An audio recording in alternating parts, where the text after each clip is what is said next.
done building, as much as you're ever done building an experimental aircraft, but I'm done. I've called the DAR. I told them to schedule a time to come out, and we're going to get this thing inspected and the paperwork done, and we're going to get it in the air soon, hopefully within about a week and a half. So I wanted to do a quick video because I'm excited about that, and I'll go through some of the issues I've had over the last couple of months that have slowed me down, and also testing some camera equipment. So I'm just seeing how the audio comes through the Insta360 camera from my in-plane intercom system. So let me switch camera views and I'll go through a few of the issues I had and how I resolved them. Okay, as I said from inside the plane, I'm done. The DAR appointment has been set up. Hopefully all will go well, and I'll be in the air in a couple of weeks. So I had a couple of issues that have popped up over the last 2 months, and one of them, the really big one, was the charging issue. And it took a lot to sort of figure out, and then we just sort of took a leap and I replaced a part and that ended up working. But to go back and explain what was happening is, so if you're familiar with the Rotax, when you crank the engine at first, it starts on the B generator. And then as you raise the RPMs up, it does some sort of diagnostic of the A generator. And if the A generator is putting out enough power, it switches the engine to running off the A generator, and it sends the B generator voltage out to the battery. So what was happening is that switchover wasn't happening for me.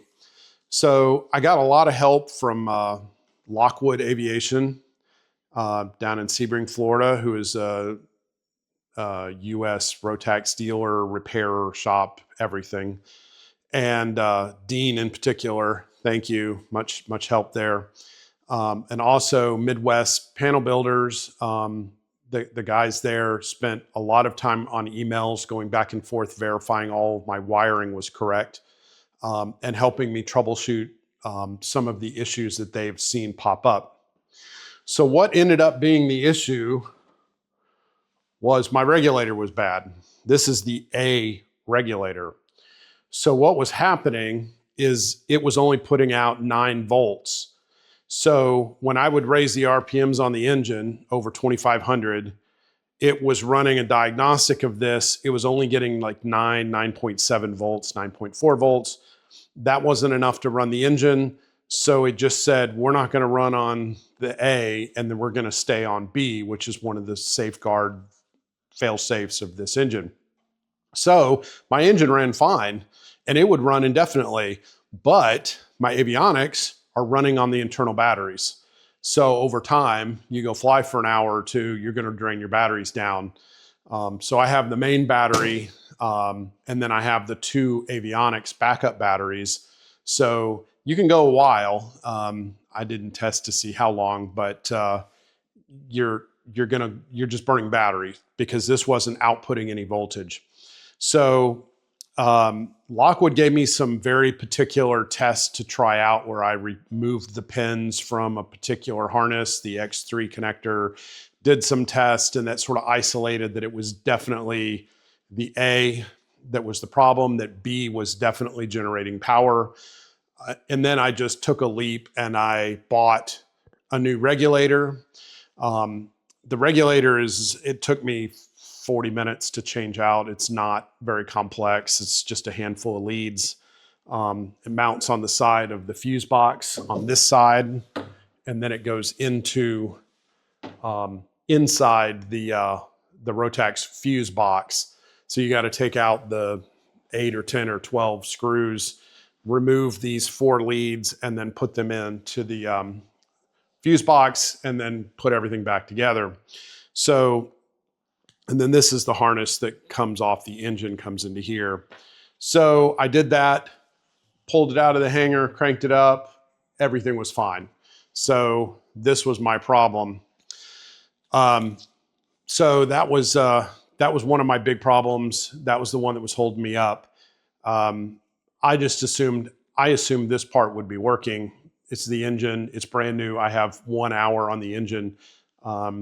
So I thought maybe I had wired something wrong, and I kept just going through every schematic and testing every wire and everything, and it turned out it was just a bad part. So I know in the past Rotax has not had good luck with these, and so that's why I took the leap and I spent the $500 to buy this part and change it out without really having definitive, because evidently there's no good way to really test that. So from what I was told. The other issue I was having is I was having slightly high fuel pressures.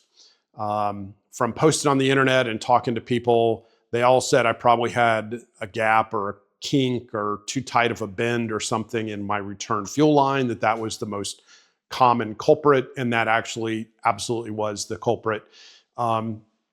Back in the stack under the avionics panel, where you have to remove parts and all sorts of access covers and get on your back and be a contortionist, where my return fuel line was coming up to the fuel selector.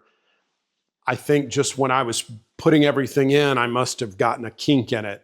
So I was able to reconfigure how it was, got the kink out, kind of get it back square. It was just a little kink, but it was enough to cause 2 pounds of pressure too high. It wouldn't have been the end of the world, but I was worried about it. So I chased that down, and I sort of changed how I had that wire or that hose running through the all the wiring harnesses and everything to the front of the plane, and got it supported so that that can't happen again. And that took care of that. The other issue that I had was when I was doing my fuel flow analysis, it was flowing more than what the Rotax manual said. After talking to several people, they're like, the fuel pressure is what matters, not the gallons per hour. That the system can handle it. That's not going to cause you any problem. So I'm just not worried about that. It was not a huge margin, but I'm just trying to make sure everything was right.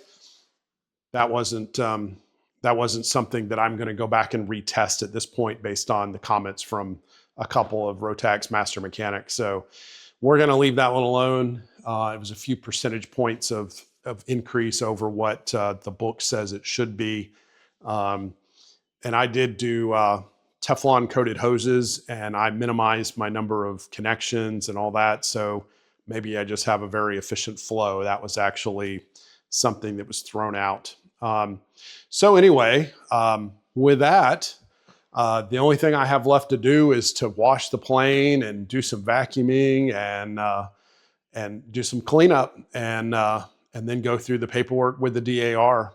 So I'm very excited. Glad we got to this point. And thanks for everybody for joining me so far. More to come. And we'll go from there.